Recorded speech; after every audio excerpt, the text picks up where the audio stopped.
Hey again, graphic novel folks. I'm a bit raspy today, but we'll muddle through. Diana here again, talking to you about other genres we haven't talked about.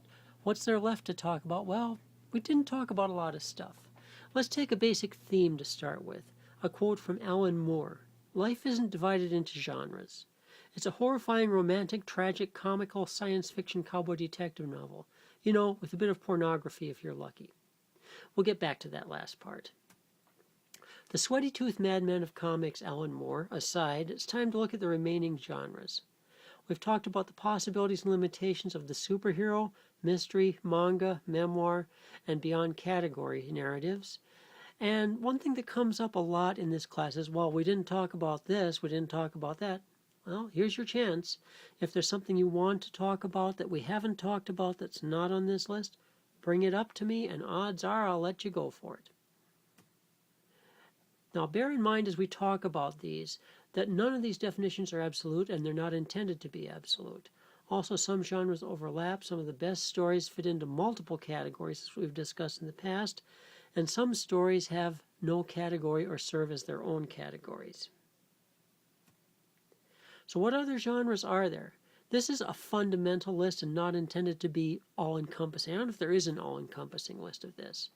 We're going to look a little bit today at war stories, westerns, romance, and its subdivisions of erotica and pornography, science fiction, horror, which often relates to science fiction, fantasy, which often relates to horror and science fiction, sports stories, and my favorite subcategory that nobody but me seems to see as a separate category, boxing stories, humor and its subcategory, funny animals, which aren't always funny, and poetry, which is difficult to do in graphic novels, possible. We'll talk about that.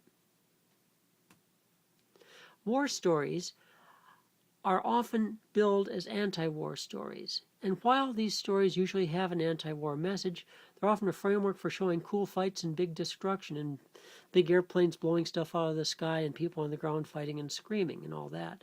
There are exceptions to this. There are plenty of stories that portray war as noble and positive, like the films The Green Beret and Patton, and there are stories that deal directly with the human cost of war without dealing excessively in the blood, like Spiegelman's Mouse and Joe Kubert's great graphic novel Yosel, the story of a young comic artist in a concentration camp. I cannot recommend this book highly enough. Beautiful book. The Western is about a place, it's about a time, and it's about the people who survived both and made both. Some of the best Westerns are about the people who could not change when the West was tamed, but they were not. They succeeded in taming the West, but left themselves with no place in it. The settings for Westerns range from colonial America to the Wild West days to the end of the taming of the West. These often take on historical overtones, as in Bill Messner-Loeb's classic graphic novel Journey. I would like to also add to this something that's not on the list, but is in the library, Doug Wildey's Rio. I cannot recommend this highly enough. If you want to choose one that will make me really happy, choose Doug Wildey's Rio. Everybody got that? Choose Doug Wildey's Rio. It's due back any old day now, and it's going right on the reserve shelf. Doug Wildey's Rio, R-I-O. Everybody got that? Okay, moving on. Romance. Now this is a tricky one. Romance can be subdivided into erotic, romantic, fantasy, and pornography. Stories containing or about sex can be as good as other stories. Sex is one of those big social taboos. People don't like talking about it. Let's look at the breakdown for a minute. Erotic romantic fantasy is about emotions more than it is the physical, although the physical certainly enters into it. It's about abandoning your will to another person, the act of surrender. The French call orgasm the little death or le petit mort. Erotic romantic fantasy is about being prepared to make that act of surrender. That act of physical and emotional death of yourself as an individual in favor of yourself as part of something larger, a couple. Pornography is about the physical acts involved in sexual relationships. Much pornography becomes like a gymnastic event. But a really good story can have both. The great feminist theorist Andrea Dworkin said the world needed erotica, but got pornography instead. And she's kind of got a point. The word pornography has two Greek roots. Pornos, meaning prostitute, and graphos, meaning image. So, classically speaking, pornography is images of prostitutes. There's more to it than that, obviously, but that's where the definition begins. Good stories about love are all over the place. Many of these have qualities of memoir, like Craig Thompson's Blankets. Good stories about sex and love include Omaha the Cat Dancer, Stuck Rubber Baby, and Aline Kominsky's Needin' More Love. I show a page here from Omaha the Cat Dancer with a bit of ego because this is a page I actually worked on when I interned with the creator of Omaha, Reed Waller. Spotting the Heavy Blacks is pretty much what I did on this. Science fiction. Here we go. Science fiction is about ideas. Science fiction is about possibility. Wasn't all fiction about ideas? Well, yeah, but this is about a different kind of ideas. One of the earliest U.S. science fiction films was titled Just Imagine, and I think that sums up the genre very well. The trick is that most science fiction stories are actually anti-technology. If you look at it objectively, The Matrix, The Terminator, and Star Wars are all about not trusting machines, and the bad things that happen when we trust machines. You can make an exception arguably for Doctor Who, but since the TARDIS is alive, one wonders how much of a machine it really is. And this gets into the territory of Blade Runner and all that other stuff. Blade Runner's been adapted as a series of graphic novels called Do Androids Dream of Electric Sheep, which are quite good. Subgenres include space opera, cyberpunk, and steampunk. And if you elect a work that falls into those categories, I'll leave it to you to offer a more detailed explanation in the interest of time. Graphic novels in this arena include Warren Ellis's works Orbiter and Ocean, Jack Vance's Moon Moth, Harlan Ellison's Phoenix Without Ashes, and Colleen Durant's A Distant Soil. Shown is the cover of Orbiter. Highly recommended. I say that a lot this time, but it's always true. Fantasy relates to science fiction. Both deal in realms of imagination in a larger sense than other fiction, or in a different sense, if not larger. The primary distinction, fantasy is often set in the past or in some nebulous time, and usually deals with magic and magical belief systems rather than in technology. Fantasy is often written in high English, very formal and archaic language and structure. There are exceptions to all of this, of course. The magical realism movement puts fantasy into commonplace lives. Examples include the work of Borges and Stephen King's The Green Mile. And again, there are numerous exceptions to everything. Writer Larry Niven put out an interesting idea about magic. Magic is a natural resource. When it's gone, and that's that. Graphic novels in the fantasy genre include Sandman, which is often classified as magical realism, Castle Waiting, arguably Bone, although that could also qualify as funny animal, Fables, and Mouse Guard, again, arguably also funny animal. These categories are not mutually exclusive. I'm going to say that a bunch of times, it's always true. Horror, on the other hand, relates to science fiction and deals primarily in two specific formats, suspense and gore. Suspense, the branch breaking behind you in the night. Is there somebody coming, or is that just a shadow? You don't know. Gore is the fear of the grotesque inside us. It's a visceral sensation from the root word viscera, meaning blood and guts. A really great horror story will use elements of both, like Frankenstein. The monster story is a classic, usually about despair in some form, a creature that has to endure something that is beyond human comprehension and passes on suffering as a result of that. The vampire, the werewolf. Stephen King said that science fiction is about hope and horror is about despair. That's not all there is to it, but it's a good place to start looking at it. Graphic novels dealing with horror include The Walking Dead, Hellblazer, Swamp Thing, arguably also superhero, but not really, sort of. Hellboy, which is also sort of superhero, but not really. American Vampire, Lock and Key, and adaptations of Stephen King and H.P. Lovecraft work. There's also been several adaptations of Poe that are particularly interesting. Now, this image pictured from Aliens Omnibus, the Aliens comics are quite good. Aliens are science fiction and they're horror. How about that? Sports stories. Yay! Hit him again. My favorite subcategory, boxing stories, deal with primal conflicts. Man versus man, man versus environment, man versus himself. At their best, these are stories about human endurance, human triumph. Another conflict comes into play, man against the sport.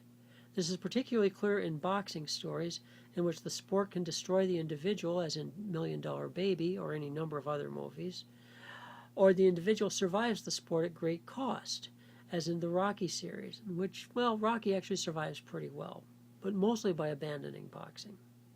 While graphic novels about sports are not common, Minnesota's own Capstone Press worked with Sports Illustrated to produce a line including titles like Full Court Pressure, End Zone Thunder, and Skateboard Attack, and you can still get these on their website. They're okay for what they are. A more recent and more substantial graphic novel dealing with sports is Darren McCullough's Pug, story obviously of a boxer. Humor and its subcategory funny animals can be challenging in comics in graphic novels. While verbal gags work well because you can read them, timing is crucial to humor, and visual narrative surrenders some control of timing. Beyond things like panel spacing and page layout, you can't really control how much time before the gag hits. Some humor comics like the Archie line are aimed at a specific readership. Ollie and Scott Pilgrim are targeted to a younger crowd. For adults, the Peter Bagge books are strong, as are any number of graphic novels by the underground artists like Gilbert Shelton, whose work is hilarious. If you can find a Freak Brothers or Wonder Warthog graphic novel for this, I would welcome it most heartily. The Funny Animal has numerous subtypes involving how human the animals look or how much the animals look like people. These range from the Disney Ducks to the aforementioned Omaha the Cat Dancer, Crumbs Fritz the Cat, and Kim Deitch's Waldo stories, which we see illustrated here. The funny animal trope is very common and has been in use since the advent of cartooning. Poetry, difficult, possible, necessary, challenging literary form from which many veer away. Somebody says poetry and everybody goes, no! There have been some decent graphic novels in this area. Most are straightforward adaptations of Shakespeare and Poe and some other literary works. Others take on more adventurous and experimental forms. Warren Craghead is a master of this. His ghost comics and This Is a Ghost are so elusive as to almost beggar understanding as conventional stories. Listen to me. I am the gullet of Paris. If it pleases me, I will swallow all of creation. Yeah, okay. So I've taken the liberty of putting some recommended texts on the MCAD reserve shelf. No more than 2 students for each title on this one. First come, first served. Take a chance. Try something you haven't read already. As always, read something new to you. Here's the list. Remember, Rio is not listed here, but I want you to take a shot at it if you get to it in time. Empire, Xenozoic Tales, Tales from the Bean World, Road to America, Stigmata, Starstruck, Walking Dead. Volume 2 is on our shelf. Volume 1 is on Barb Schultz's class reserve, which means it does not circulate, but you can sit there and read it in the library if you want. It's a good comic. I was pleasantly surprised when I finally got around to it. Both volumes of Berlin, City of Stones and City of Smoke. Journey Volume 1, Finder Library Volume 1, Gone to America, which was my favorite book of last year. Saga Volume 1. I may put Volume 2 on as well. Let's see how that goes. Blueberry Volume 1. Cerebus High Society, Melvin Monster, Bone. If you haven't read Bone yet, give it a shot. Remember, only two customers per book.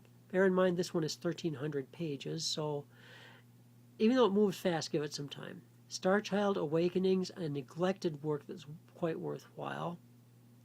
Castle Waiting, Volume 1 and Volume 2, again neglected and worthwhile. The Dreamer, Volume 1, Image It Right. Woman has romantic dreams about a Revolutionary War figure.